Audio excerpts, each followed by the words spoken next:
मराठी, ते धडक ते धडक. कान, नाक आणि घशा संदर्भातील आजाराची आता चिंता सोडा. विटा शहरात अत्याधुनिक तंत्रज्ञानाद्वारे आता अचूक निदान आणि खात्रीशीर उपचार उपलब्ध. डॉक्टर ऐश्वर्या काकडे यांचे श्री समर्थ कान नाक घसा हॉस्पिटल 24 तास आपल्या सेवेसाठी सज्ज. संपर्क आपल्या स्क्रीनवर.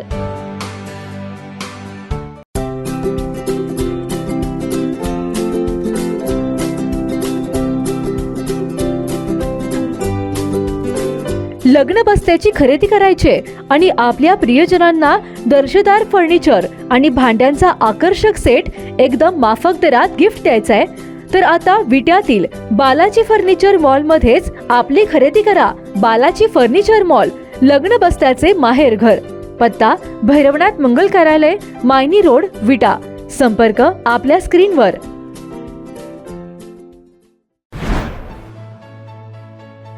विट्यातील महसूल सेवक संजय जाधव यांनी आपला वाढदिवस समाज सेवेला समर्पित केलाय. बुके नको तर गरजू विद्यार्थ्यांसाठी शैक्षणिक साहित्य द्या या उपक्रमाला जोरदार प्रतिसाद मिळालाय. त्यानुसार आज विट्यातील गोरगरीब विद्यार्थ्यांना शैक्षणिक साहित्याचे वाटप करण्यात आलंय. यावेळी युवा नेत्या सोनिया बाबर, तहसीलदार योगेश्वर टोंपे यांच्या उपस्थितीत जोरदार कार्यक्रम संपन्न झालाय. महसूल सेवक संजय जाधव यांच्या या उपक्रमाचे प्रशासनासह नागरिकांमधून भरभरून कौतुक सुरू झालंय. यावेळी सोनिया बाबर यांनी जबरदस्त भाषण करत संजय जाधव यांचे भरभरून कौतुक केलंय. हृदयाचा पथ विजयाचा सारथी तूच तुझा, जल्लोषाचा इंद्रधनू तू पसर तू बहुदिशा, क्षितिजाच्या तू शाईने रे लिह इतिहास नवा, कर्माच्या या किरणानी तू रच ब्रह्मांड नवा.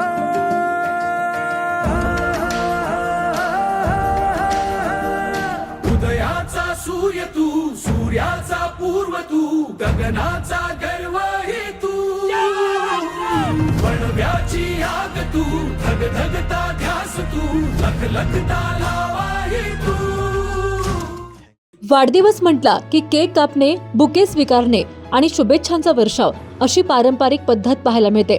मात्र विट्यातील महसूल विभागातील कर्तव्यदक्ष सेवक तथा महाराष्ट्र राज्य कोतवाल संघटनेचे राज्य उपाध्यक्ष महसूल सेवक संजय जाधव यांनी यंदा आपल्या वाढदिवसाला समाजोपयोगी स्वरूप देत प्रेरणादायी आदर्श निर्माण केला आहे.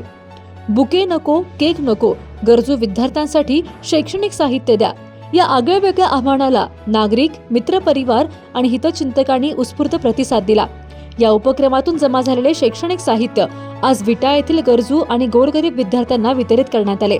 या कार्यक्रमाला युवा नेत्या सोनिया बाबर आणि तहसीलदार योगेश्वर टोंपे यांची प्रमुख उपस्थिती लाभली. मान्यवरांच्या हस्ते विद्यार्थ्यांना वह्या, पेन, दप्तर व अन्य शैक्षणिक साहित्याचे वाटप करण्यात आले. विद्यार्थ्यांच्या चेहऱ्यावर उमटलेला आनंद हा या उपक्रमाचा खरा सन्मान ठरला. यावेळी सोनिया बाबर यांनी आपल्या प्रभावी भाषणातून संजय जाधव यांच्या सामाजिक जाणीवेचे आणि सेवाभावी वृत्तीचे मनापासून कौतुक केले. वाढदिवस हा केवळ आनंद साजरा करण्याचा दिवस नसून समाजाप्रती आपली जबाबदारी पार पाडण्याची संधी असल्याचे सांगत त्यांनी या उपक्रमाचे भरभरून कौतुक केले. तहसीलदार योगेश्वर टोंपे यांनीही या उपक्रमामधून समाजात सकारात्मक संदेश जात असल्याचे नमूद करत संजय जाधव यांच्या कार्याचे कौतुक केले. स्वतःचा वाढदिवस गरजू विद्यार्थ्यांच्या चेहऱ्यावर हास्य फुलवण्यासाठी समर्पित करणाऱ्या संजय जाधव यांच्या या उपक्रमाचे प्रशासन, सामाजिक क्षेत्रातील मान्यवर आणि नागरिकांकडून सर्वत्र कौतुक होत असून हा उपक्रम समाजासाठी प्रेरणादायी ठरत आहे. माझ्या अधिकारी वर्गाने जरी मला साथ दिली नसती तरी पुढच्या वर्षी या विट्याला आणि या तालुक्याला 1000 डझन वह्या आपण आमच्या प्रशासनामार्फत संजय भैयासारखं दानशूर व्यक्तिमत्व ज्याने बर्थडे न सेलिब्रेट करता ठरवलं की नाही आता बुक्स कलेक्ट करायचं म्हणजे मुलांना लागणारं जे साहित्य. मला नाही माहिती संजय भाई काय काय बॉक्स मध्ये, मला पण उत्सुकता लागली बॉक्स मध्ये काय काय आहे. मला पण देणार नाही. सो संजय भैयाकडे बघत असताना जे मुख्याध्यापक आहेत, जे व्यासपीठावर लोक आहेत, मला त्यांना आवर्जून आठवण करून द्यायची आहे. मी नेहमी सांगते जसं समाजाचा गाडा अधिकारी आणि पदाधिकारी यांच्यावर चालतो, तसं कुटुंबाचा गाडा 2 व्यक्तींवरती चालतो, तो म्हणजे नवरा आणि बायको. ज्या वेळेला संजय भैया बाहेर असेल त्यावेळेला माझी मैत्रीण स्नेहल वहिनी जी की एक ब्युटिशियन आहे, जिचं पार्लर आहे जय मल्टीपर्पजला लागून ब्लश अँड ब्युटी. आता तुम्ही म्हणाल सोनिया वहिनी ऍडव्हर्टाईज करतायत का? मी ऍडव्हर्टाईज नाही करत आहे, पण आणि पुन्हा येऊन विचाराल की खरंच तिचं पार्लर आहे का, तर तिचं खरंच पार्लर आहे, सलून आहे तिचं. तर ती ब्युटिशियन असताना देखील खूप छान पद्धतीनं मागं मुलींना सांभाळत असते.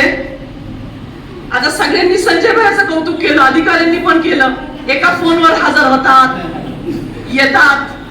आता आम्हाला तशी काही गरज नाही पडलेली तहसीलदार साहेब, पण हो त्यांच्या मंडळीला आम्ही रात्रीचं का होईना त्यांना फोन करतो की स्नेहल वहिनीला पाठवाल का. आता महिलांनी समजून घेऊ शकता की बहिणी तिला का फोन करते म्हणून. आता ते काय मी फोडून सांगू शकत नाही. सो कधीही मी तिला कॉल करू दे.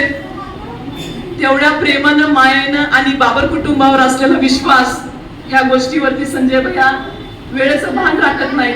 रात्री 11ला म्हटलं तरी तिला माझ्यासाठी ते पाठवतात. तर अशा ह्या दोघांसाठी जे तुम्हाला बुक्स, पेन, पेन्सिल काय देणार आहे त्यांच्यासाठी 2 टाळ्या वाजवा.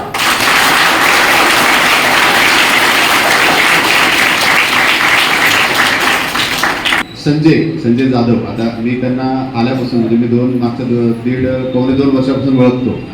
तर त्यांच्यामध्ये सुरुवातीपासून आतापर्यंत झालेला जो बदल आहे, खरंच तो खूप मोठा बदल आहे.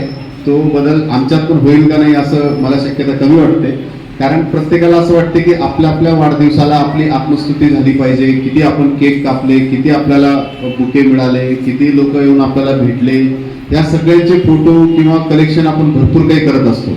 तर ते सगळं बाजूला ठेवून, आणि संजय म्हणजे असं व्यक्तिमत्व आहे की आमच्या महसूलमधल्या कुठल्या साध्या शिपायांपासून ते अधिकाऱ्यांपर्यंत कोणाचाही वाढदिवस राहिला तर प्रत्येक गोष्टीची बारकाईनं अरेंजमेंट करून तो वाढदिवस कसा चांगला होईल यासाठी ते नेहमी प्रयत्न करतात.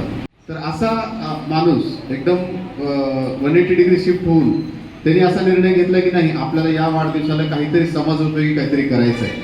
मला पहिल्यांदा आश्चर्यच वाटलं, पण मी लगेच त्यांना रिप्लाय केलं की माझ्याकडून 5 डझन वह्या तुम्हाला लगेच, म्हणजे मी त्याच वेळेस सांगून टाकलं की मी यामध्ये सहभागी होतो आणि तुम्ही जो निर्णय घेतलाय तो अत्यंत चांगला निर्णय आहे. आणि त्यांचं त्याच दिवशी वाक्य होतं वाढदिवसाच्या सकाळीच की सर, जेवढ्या काही वह्या किंवा पेन जमा होतील त्या आपल्या नगरपालिकेच्या शाळा असतील किंवा ज्या शाळेमध्ये गरीब होतकरू मुलं शिकतायत तर त्यांच्यामध्ये आपण ते वितरण करून त्यांना कुठेतरी एक प्रेरणा देऊया की बाबा तुमच्या मागे कोणी नसेल तरी आम्ही तरी आहोत, थोडाफार तरी तुमचा जो काही भार आहे तो उचलण्याचा आम्ही प्रयत्न करू. संजय यांचे एक आठवण सांगायची म्हटलं तर माझी बदली सिंधुदुर्गवरून इथं विट्यामध्ये झाली आणि विट्यावरून येत असताना विट्यामधून जर मला प्रशासकीय याच्यातून कोणाचा पहिला फोन आला असेल की सर तुमचं स्वागत आहे म्हणून संजय यांचा फोन आला होता मला. खरं तर यांची जी मी ह्याच्यासाठी हे नमूद केलं की संजय यांची जी प्रशासकीय याच्यामध्ये सगळ्यांशी चांगल्या संबंधानं राहणं, संबंध टिकवून ठेवणं, अधिकारी असतील, महसूलमधले कर्मचारी असतील, या सर्वांच्या अडीअडचणीला येणं हा त्यांचा फार चांगला गुण आहे. तर चांगल्या पद्धतीने आज सुद्धा विट्यामध्ये कुठल्याही पद्धतीची काही जरी अडचण आली तर पहिलं नाव मला तरी आठवतं की संजय यांचं नाव आठवतं. त्यांना फोन करून विचारलं की बाबा हे अशी अडचण आहे, कुठलीही छोट्यातली छोटी असली तरी संजय त्याच्यावरती सोल्युशन देतात की सांगतात की बाबा हे अशा पद्धतीने आपण केलं तर बरं होईल. अशा पद्धतीनंच त्यांचा फार चांगला निवडणुका असतील किंवा बाकीच्या बऱ्याच गोष्टी असतील यामध्ये फार चांगला त्यांचा सहभाग राहतो.